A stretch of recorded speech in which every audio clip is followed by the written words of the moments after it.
The black community is responsible for the selling out of its celebrities. If you notice, no other community tolerates betrayal from its celebrities except black people, because we raise our children not to be loyal to the community.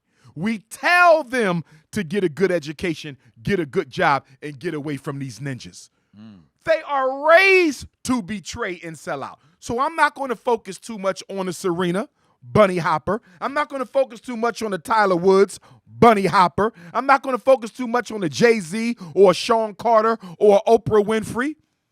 Because if you take them out of the milieu, in 50 years you will have people to replace them who will be no less snobbish and no more committed to black people than they are. So what I'm saying, Brother Nick, there's a process. The black community has a dysfunctional process that allows our celebrities to turn their back on the community and still be celebrated anyway. I mean, look at President Obama.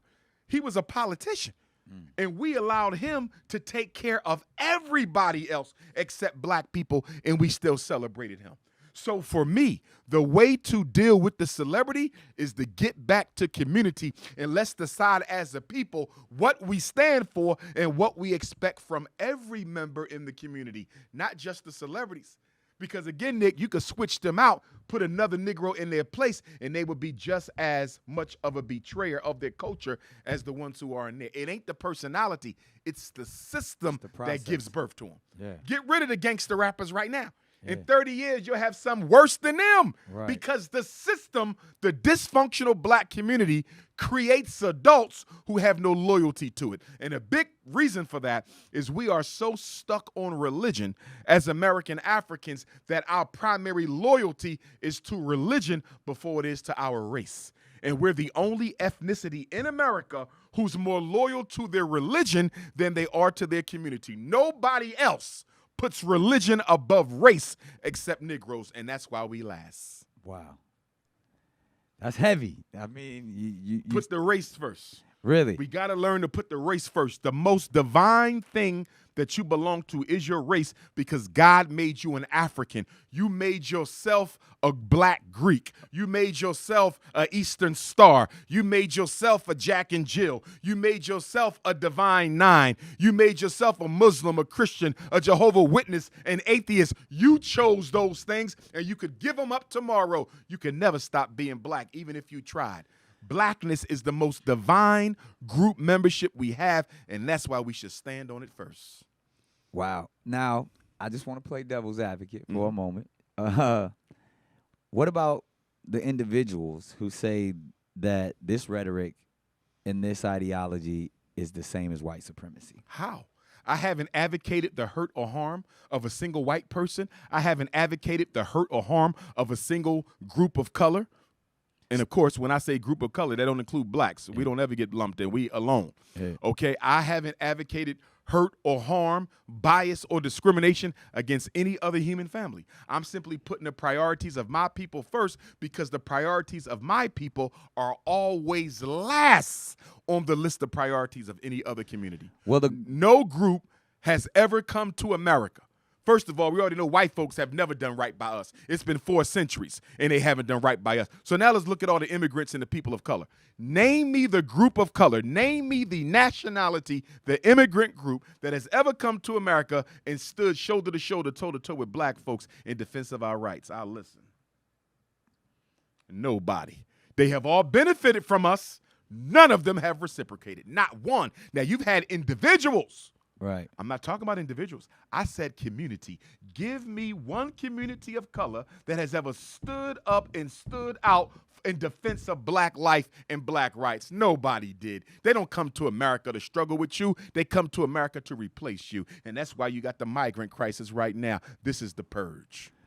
Wow. So in that same, because the ideal of America is the great melting pot, and that idea that ultimately everybody is going to be of one race, And that is the goal of so many. Who told you that nonsense?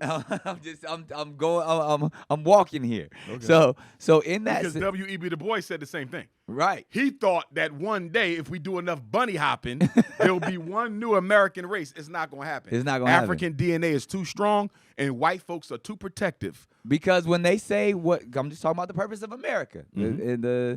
the which you and I are citizens of.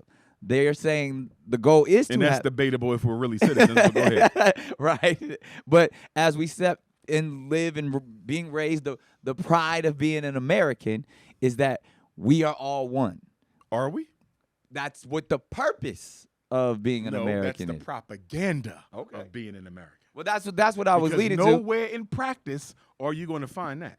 So, but in that sense of like you said, we all want to hold on to And our the origins. only reason why America is pushing this great immigrationist melting pot, Brother Nick, is because, as you know, the numbers of Caucasians in this country are are declining. dwindling. Yes. And whenever America begins to suffer a Caucasian population loss, they look to immigration to beef their numbers back up by using non-white people to come in as Caucasian surrogates, okay, probationary whites, to share their identity and their agenda to keep white people in charge. And so they're using the browns and the reds and the yellows to beef up their numbers and make sure they maintain domination of the society and keep black people But in their place. doesn't that contradict the idea of the people of color or the minorities? No, because the people of color are together Right. with the white people to keep black people in their place. But you don't- Immigration is really? here to maintain status quo. But so you're then saying that we truly are exempt from being people of color. We're not. That's not us.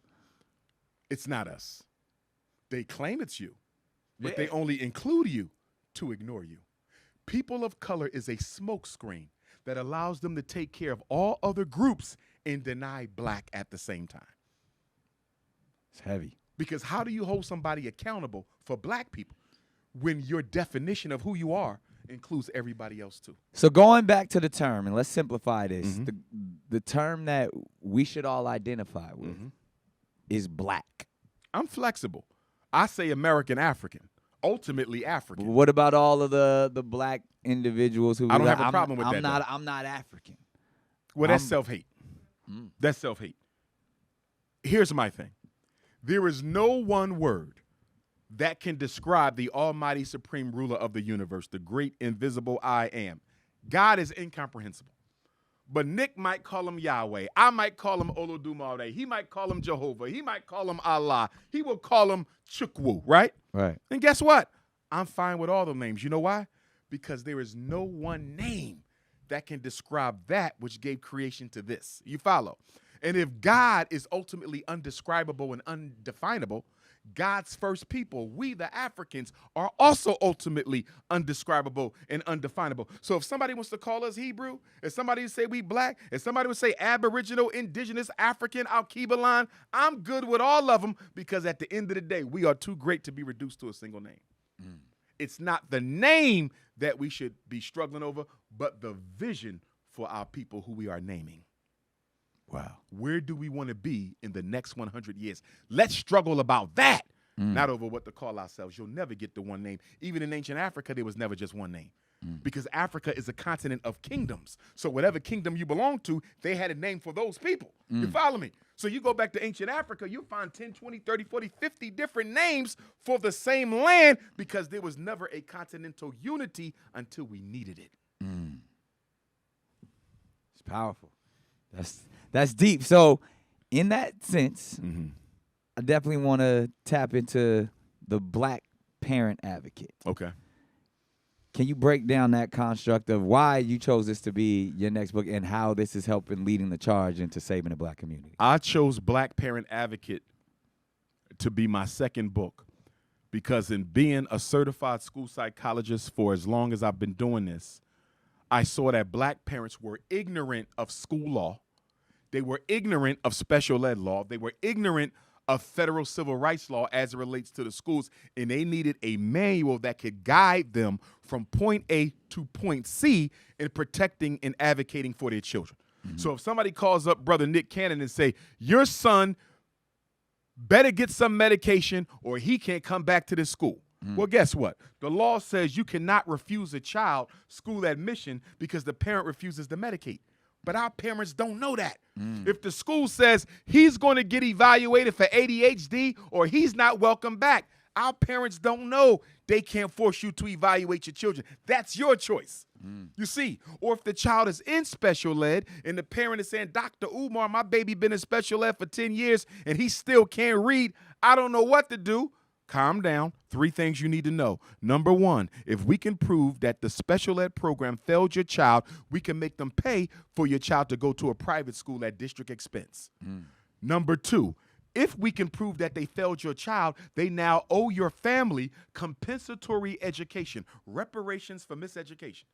All the money they got for your child through the special ed program that was never spent on your child with integrity, that money can now go to you and you can spend it to help your child academically in any way you deem fit. Wow. Yes. And then on top of that, what we should start off with is an independent psychological evaluation, which you can request. If the parent doesn't trust the school system, if you have a good reason why you don't want the school's psychologist to evaluate your child, you can request an independent evaluation of the principal. And once he grants your request, you can choose any psychologist you want in the state of California to reevaluate your child. And why would we want to do that, Nick? Because we want to make sure that the scores and the skill levels that we're getting are authentic. Because the school psychologists could lie. Right. They can make your child look worse. They can make your child look better based on whatever the agenda of the school is.